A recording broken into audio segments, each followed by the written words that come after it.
Should I read it straight away? No, just gavel to check the settings. Okay. Order. Order.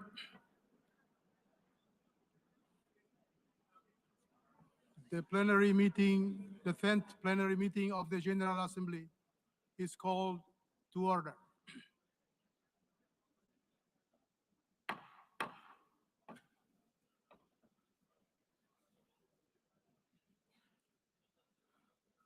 The Assembly will continue its consideration of Agenda Item 8 entitled General Debate. The Assembly will hear an address by His Excellency Benjamin Netanyahu, Prime Minister of the State of Israel. I request protocol to escort His Excellency and invite him to address the Assembly.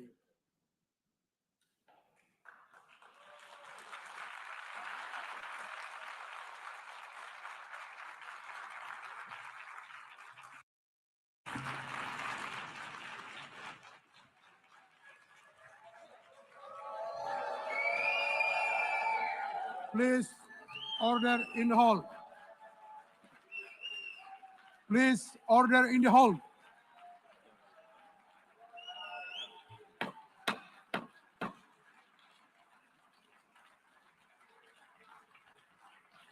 Please, order in the hall.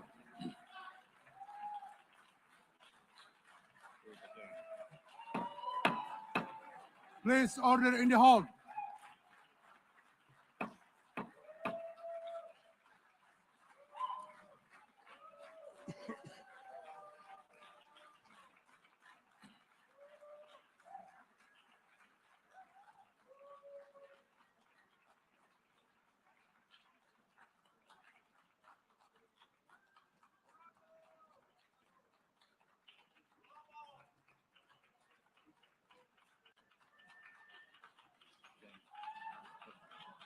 Please order in the hall and please be seated.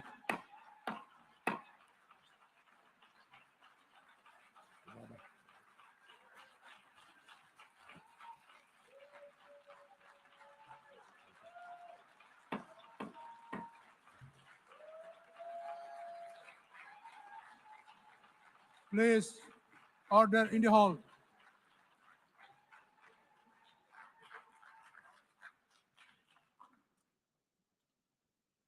Mr. President, the families of our dear hostages languishing in the dungeons of Gaza, ladies and gentlemen, last year, I stood at this podium and I showed this map. It shows the curse of Iran's terror axis. This axis threatened the peace of the entire world. It threatened the stability of our region and the very existence of my country, Israel. Iran was rapidly developing a massive nuclear weapons program and a massive ballistic missile program.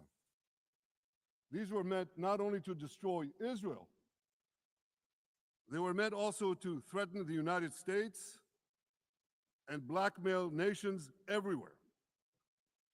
From Gaza, Yahya Sinwar dispatched waves of Hamas terrorists. They stormed into Israel on October 7th and committed acts of unspeakable savagery. From Lebanon, Hassan Nasrallah had launched thousands of missiles and rockets at our cities, terrorizing our citizens. In Syria, the murderous dictator Assad hosted Iran's forces, tightening a noose of death around our throats. In Yemen, the Houthis launched ballistic missiles at Israel while choking global trade at the mouth of the Red Sea.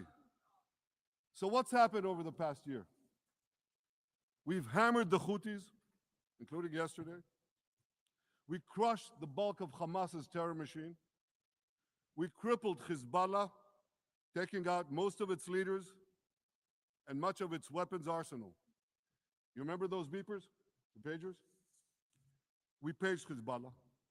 And believe me, they got the message. And thousands of terrorists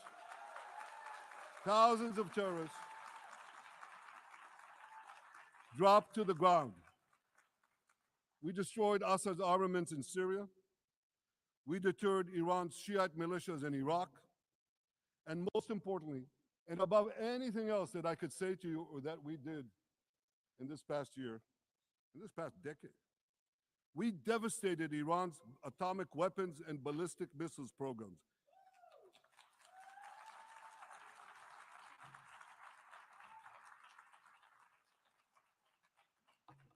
So here's where things stand today. Half the Houthi leadership in Yemen, gone. Yahya Sinwar in Gaza, gone. Hassan Nasrallah in Lebanon, gone. The Assad regime in Syria, gone. Those militias in Iraq, well, they're still deterred. And their leaders, if they attack Israel, will also be gone. And for Iran's top military commanders and its top atomic bomb scientists, well, they're gone too.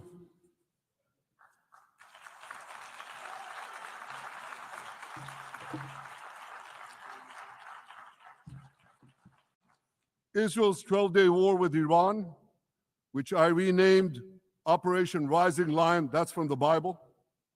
This 12-day war will go down in the annals of military history. Our daring pilots neutralized Iran's missile defenses and took control of the skies over Tehran. And you saw this. Israeli fighter pilots and American B-2 pilots bombed Iran's nuclear enrichment sites. I want to thank President Trump for his bold and decisive action.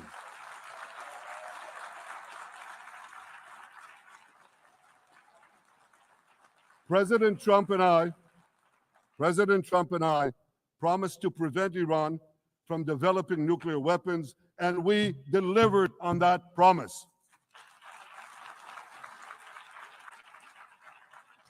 We removed an existential threat to Israel, and a mortal threat to the civilized world. We lifted a dark cloud that could have claimed millions and millions of lives. But, ladies and gentlemen, we must remain vigilant. We must remain absolutely clear-minded and vigilant. We must not allow Iran to rebuild its military nuclear capacities. Iran's stockpiles of enriched uranium, these stockpiles must be eliminated. And tomorrow, UN Security Council sanctions on Iran must be snapped back.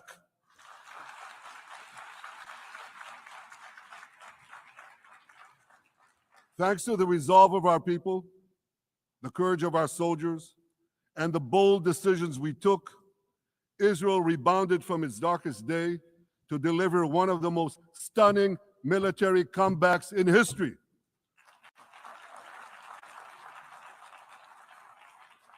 But we're not done yet. The final elements, the final remnants of Hamas are holed up in Gaza City. They vow to repeat the atrocities of October 7th again and again and again, no matter how diminished their forces. That is why Israel must finish the job. That is why we want to do so as fast as possible.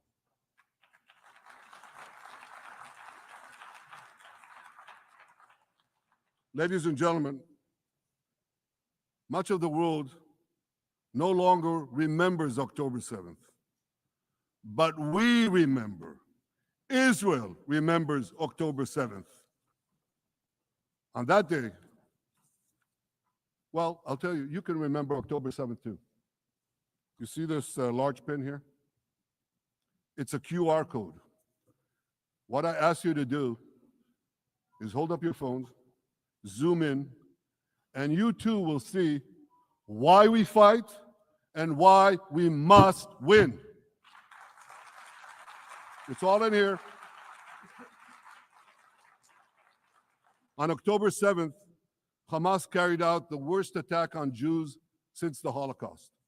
They slaughtered 1,200 innocent people, including over 40 Americans and foreign nationals from dozens of countries represented here. They beheaded men. They raped women. They burnt babies alive. They burnt babies alive in front of their parents. What monsters. And these monsters took them more than 250 people hostage. And those included Holocaust survivors, grandmothers and their grandchildren. Who takes hostage grandmothers and grandchildren? Hamas does. So far, we've brought home 207 of these hostages, but 48 still remain in the dungeons of Gaza. 20 of them are alive, starved, tortured, deprived of any daylight, deprived of humanity. These are the names of the 20 living hostages. Matan Angrest, Gali and Zerv Berman, brothers, Elkanah Buchbot, Rom Braslavsky, Nimrod Cohen, Ariel and David Cunyo, another pair of brothers, Guy Gilboa Dalal, Eviatar David. You saw the picture of Eviatar David, emaciated, forced to dig his own grave. Maxim Herkin, Eitan Horn, Segev Kalfon, Bar Cooperstein, Omri Meran, Eitan Moore, Yosef Chaim Ochana, Alon Ohel, Avinatam Or, and Matan Tsengarker. Now, ladies and gentlemen, I want to do something I've never done before. I want to speak from this forum directly to those hostages through loudspeakers. I've surrounded Gaza with massive loudspeakers connected to this microphone in the hope that our dear hostages will hear my message. And I'll say it first in Hebrew and then in English. אחינו הגיבורים, מדבר ראש הממשלה בנימין נתניהו. אני פונה עליכם מעל בימת האו"ם. לא שכחנו אתכם, אפילו לא לשנייה. העם כולו איתכם, ואנחנו לא נשקוט ולא נרפה עד שנחזיר את כולכם הביתה, החיים והחללים כאחד.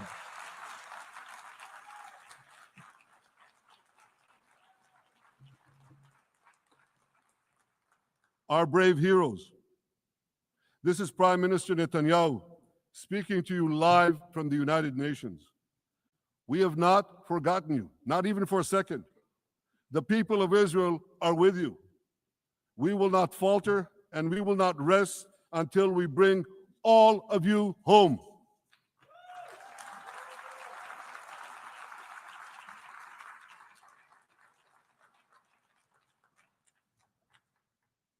Ladies and gentlemen, thanks to special efforts by Israeli intelligence, my words are now also being carried. They're streamed live to the cell phones of Gazans.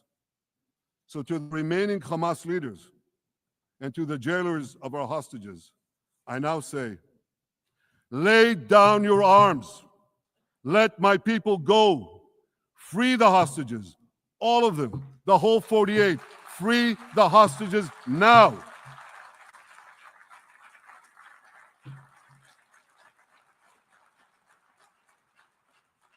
If you do, you will live. If you don't, Israel will hunt you down. Ladies and gentlemen, if Hamas agrees to our demands, the war could end right now.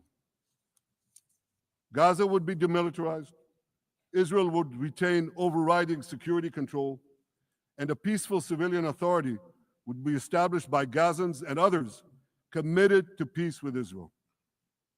And of course, you understand that the war in Gaza has affected every Israeli. But I'm sure there are people in New York or in London or in Melbourne and elsewhere who are probably thinking, what does all of this have to do with me?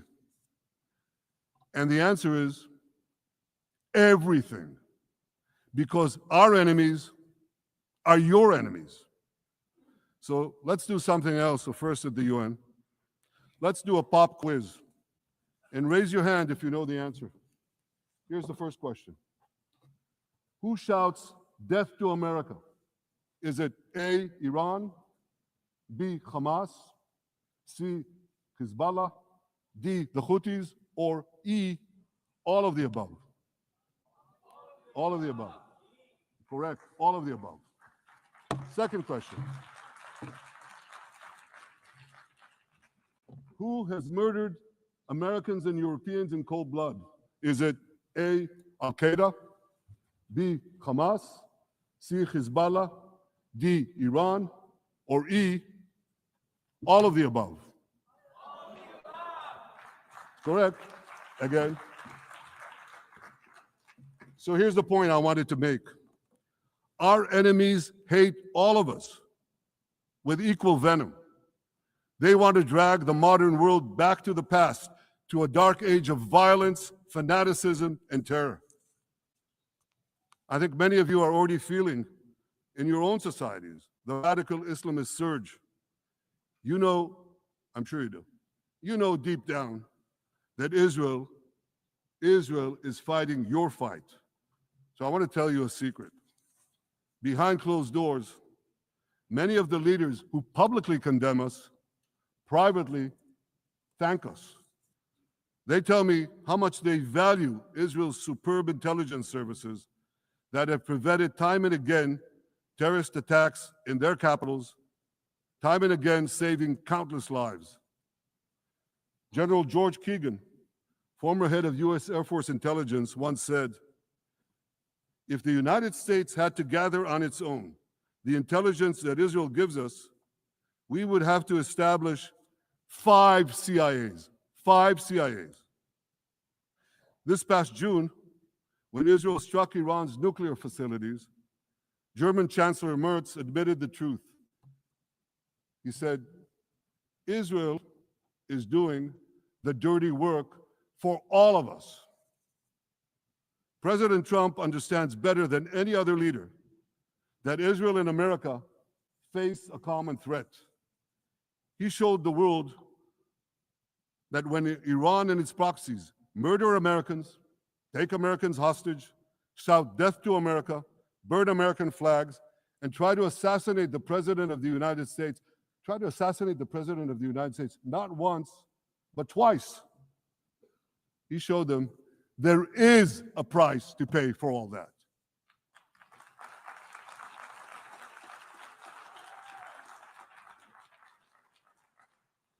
But regrettably, many leaders who are represented in this hall, they send a very different message.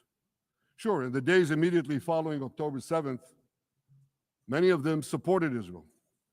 But that support quickly evaporated when Israel did what any self-respecting nation would do in the wake of such a savage attack. We fought back. Now just imagine, just sit back for a second and imagine an attack against America proportioned to the attack against Israel on October 7th. Imagine a regime, a terror regime, dispatching thousands of terrorists to invade the United States. They massacre 40,000 Americans. They take 10,000 Americans hostage. What do you think America would do? You think America would leave that regime standing? You don't think that. No way, not a chance. The United States would wipe out that terror regime and ensure that such savagery would never threaten America again. This is precisely what Israel is doing in Gaza. We're wiping out the terror regime of Hamas and ensuring that this savagery will never threaten Israel again. That's what we are doing. That's what any self-respecting government would do.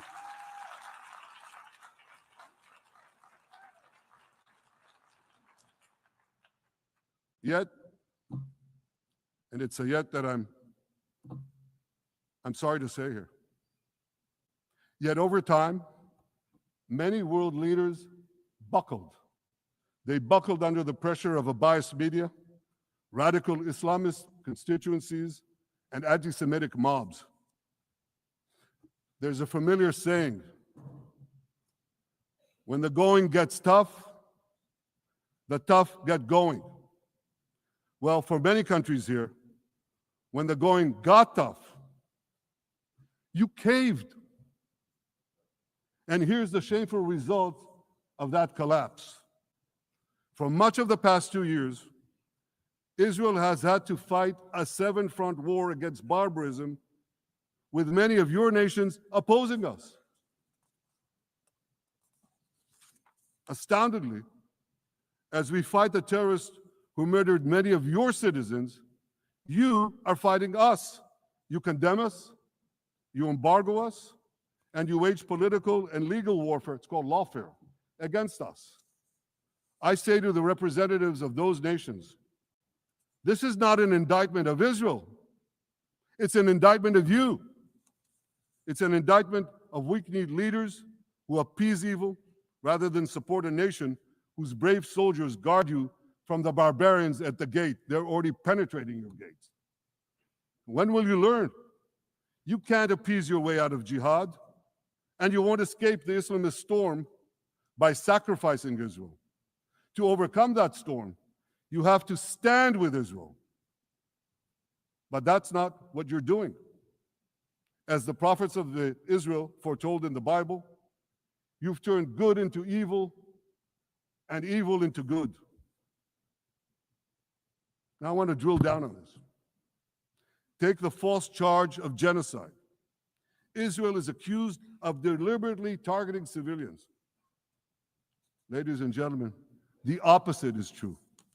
The head of urban warfare studies, Colonel John Spencer, he's perhaps the world's greatest expert on urban warfare. And he says, Israel is applying more measures to minimize civilian casualties than any military in history. And because we're doing that, the ratio of non-combatant to combatant casualties is less than 2-to-1 in Gaza. That's an astoundingly low ratio, lower than NATO's wars in Afghanistan and Iraq, especially when you consider that Gaza is one of the most densely populated urban areas on Earth. It has hundreds of miles of terror tunnels underground, and it has countless terror towers above ground, and thousands of terrorists embedded in the tunnels and in these towers in civilian areas. If you want to see what measures Israel takes to avoid civilian casualties in this war, just look at what we're doing now in Gaza City, the last Hamas stronghold, one of the two last strongholds. For 3 weeks, Israel dropped millions of leaflets, sent millions of text messages, and made countless phone calls urging civilians to leave Gaza City before our military moves in. At the same time, Hamas implants itself in mosques, schools, hospitals, apartment buildings, and tries to force those civilians not to leave, to stay in harm's way. And it often threatens them at gunpoint if they try to do so. For Israel, every civilian casualty is a tragedy. For Hamas, it's a strategy. Hamas uses civilians as human shields and as props in its sick propaganda war in Israel, against Israel, a propaganda war that the Western media buys hook, line, and sinker. Now, despite Hamas's threats, close to 700,000 Gazans, almost 750,000, have already heeded our calls and moved to safe zones. Now I want to ask you a simple question, a simple, logical question. Would a country committing genocide plead with the civilian population it is supposedly targeting to get out of harm's way? Would we tell them, get out, if we want to commit genocide? We're trying to get them out. And Hamas is trying to keep them in. And this charge is so baseless. The comparison to genocide, wholesale slaughter of populations. What, did the Nazis ask the Jews to leave, kindly leave, go out? Did others, you want me to name all the genocidal leaders of history? Just go one by one. Did anyone do this? Did they say, get out so we can come in? Of course not. So the truth has been turned on its head. Hamas, a genocidal terrorist organization whose charter calls for the murder of all Jews on the planet. This genocidal organization is given a pass. It's barely mentioned. While Israel, which does everything it can to get civilians out of harm's way, Israel is put in the dock. What a joke. You want to hear another one? Israel is accused of deliberately starving the people of Gaza when Israel is deliberately feeding the people of Gaza. Since the beginning of the war, Israel has let into Gaza more than 2 million tons of food and aid. That's 1 ton of aid for every man, woman, and child in Gaza. Nearly 3,000 calories per person per day. Some starvation policy. If there are Gazans who don't have enough food, it's because Hamas is stealing it. Hamas steals it, hoards it, and sells it at exorbitant prices to fight its war machine. Last month, even the UN, not exactly a supporter of Israel. You're supposed to laugh, by the way.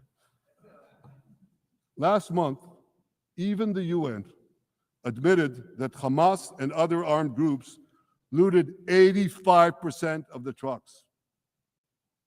That's why you have deprivation.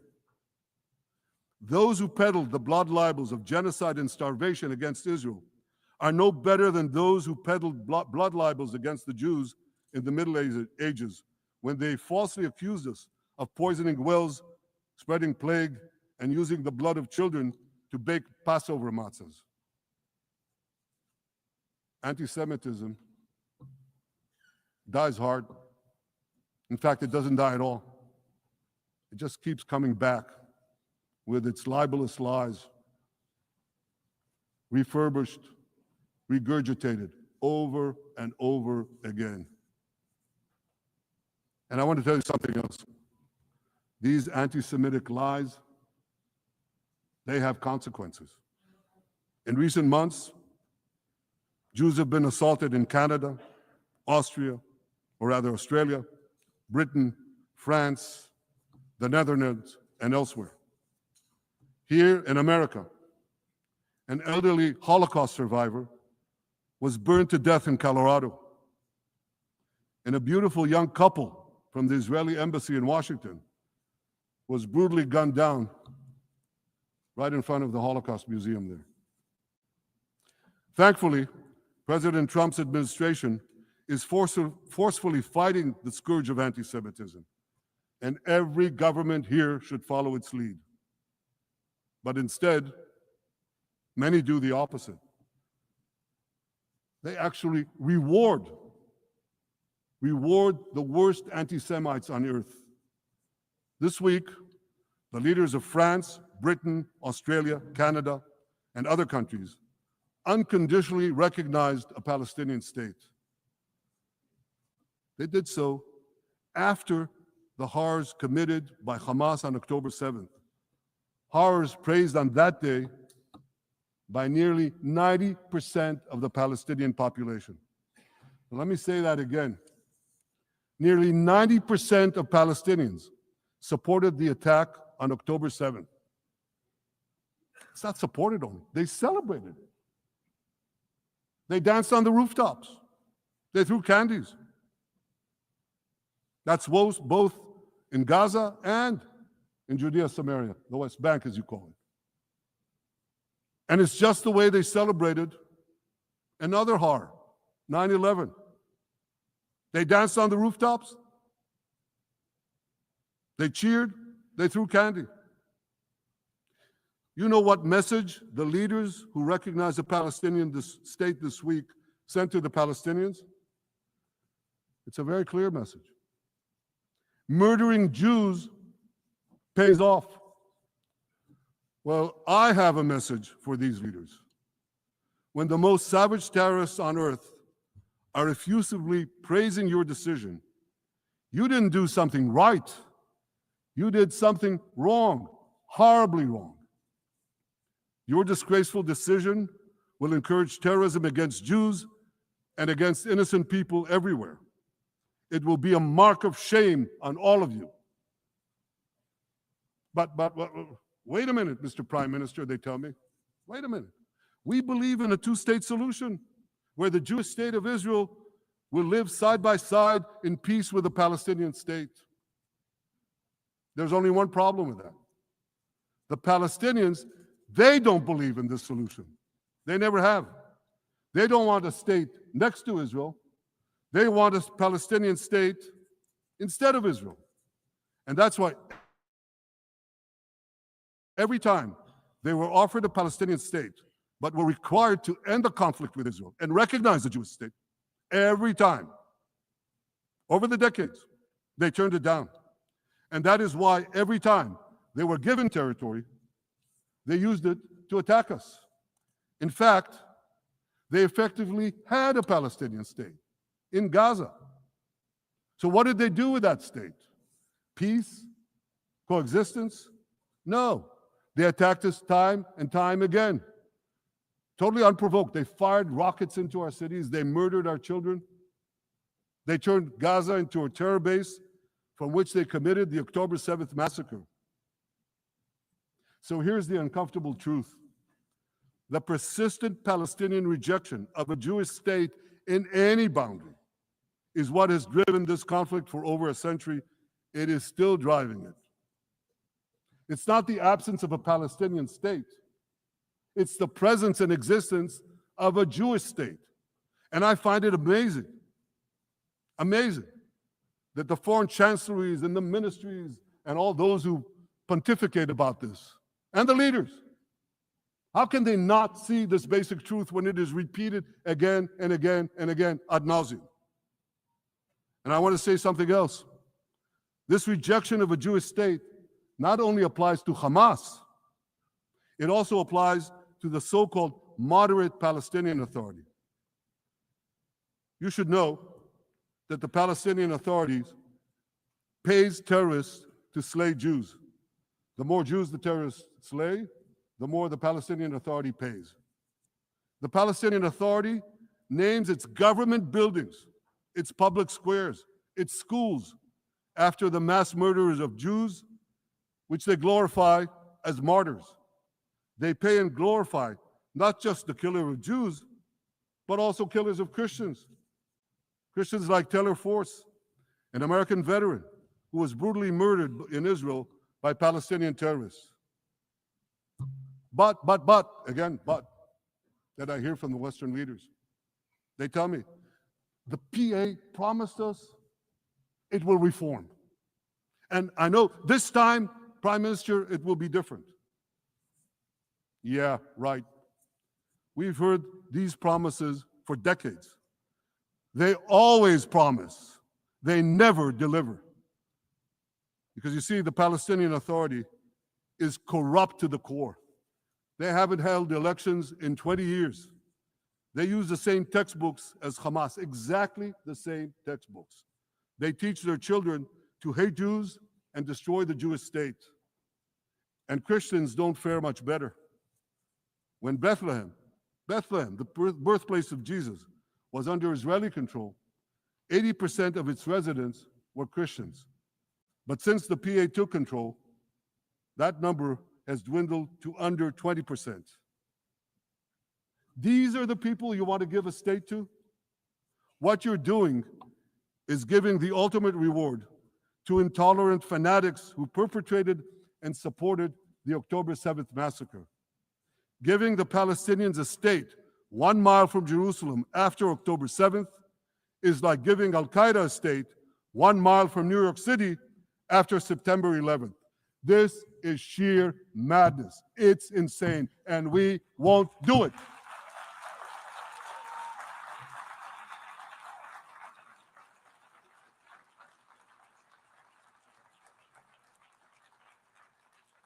So here's another message to those Western leaders. Israel will not allow you to shove a terror state down our throats. We will not commit national suicide because you don't have the guts to face down a hostile media and anti-Semitic mobs demanding Israel's blood. And I want you to grasp something else, which is also distorted in the media. I say this not only in my name or the name of my government, but on behalf of all the people of Israel. Last year, there was a vote in the Knesset, our parliament, whether or not to oppose the imposition of a Palestinian state. You want to guess what the results were? Out of 120 members of our parliament, 99 voted against and only 9 supported. That's over 90%. It's not a fringe group. It's not the prime minister who himself is extreme or he's held hostage by extreme parties to his right. It's over 90% of Israelis. My opposition to a Palestinian state is not simply my policies or my government's policy. It's the policy of the state and people of the state of Israel.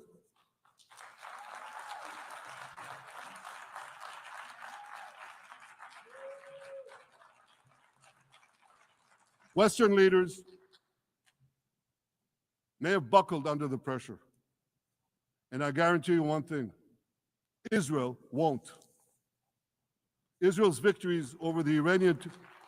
Thank you, I know you won't too, that's good.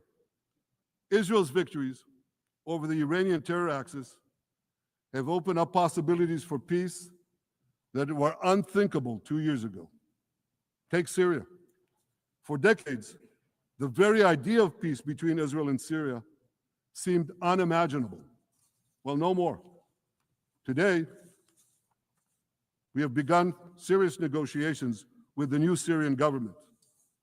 I believe an agreement can be reached that respects Syria's sovereignty and protects both Israeli security and the security of the minorities in the region, including the Druze minority.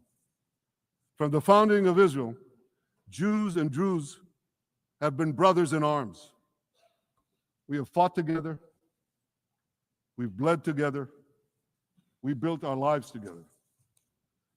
When I was a young commander in Israel's Special Forces, my own life was saved by the invaluable advice given to me by a great friend, Salim Shufi, a heroic Druze IDF veteran.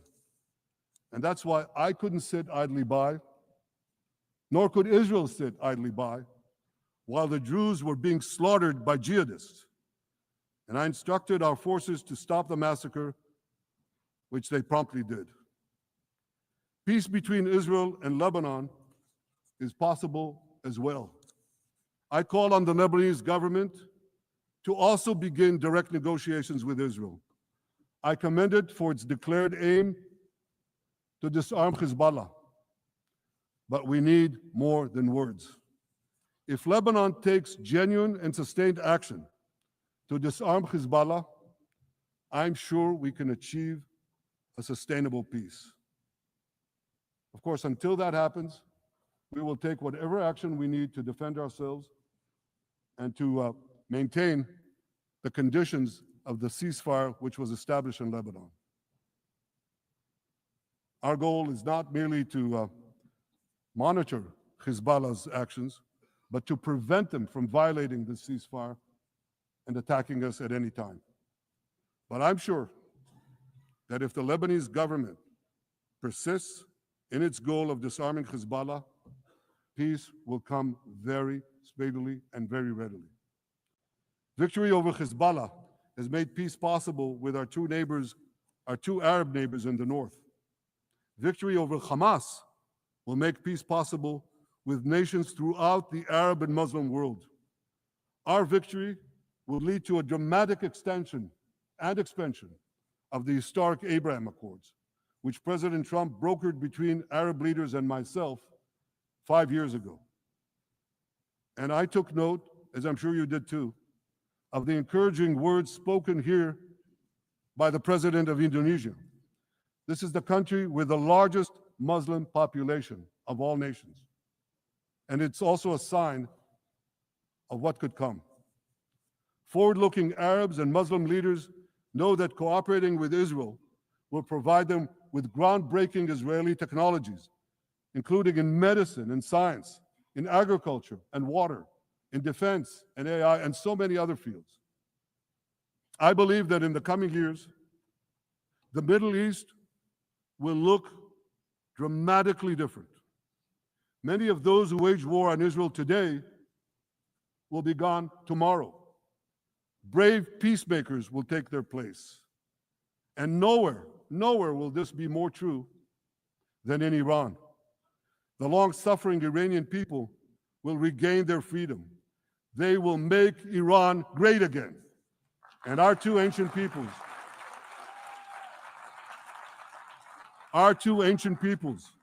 the people of Israel and the people of Iran, will restore a friendship that will benefit the entire world. Ladies and gentlemen, the horrors that happened on one dark day, October 7th, those horrors happened countless times during the centuries of my people's exiles among the nations. Jewish blood was cheap. Jews were killed with impunity. We had to beg others to defend us. The rise of Israel did not mean that the attempts to destroy us would end. It meant that we could fight back against those attempts. And that is exactly what Israel has done since October 7th. Our sons and daughters fought like lions. Our brave soldiers donned their uniforms and rushed into battle. They were armed with the dreams of the 100 generations of Jews who came before them. The dream of living as a free people in the land of Israel, our beloved homeland for more than 3,000 years. The dreams of living in our own independent state. The dream of having an army to defend ourselves. And the dream of being a light unto the nations, a beacon of progress, ingenuity, innovation for the benefit of all humanity. On October 7th, the enemies of Israel tried to extinguish that light. 2 years later, the resolve of Israel and the strength of Israel burned brighter than ever. With God's help, that strength and that resolve would lead us to a speedy victory and to a brilliant future of prosperity and peace. Thank you very much.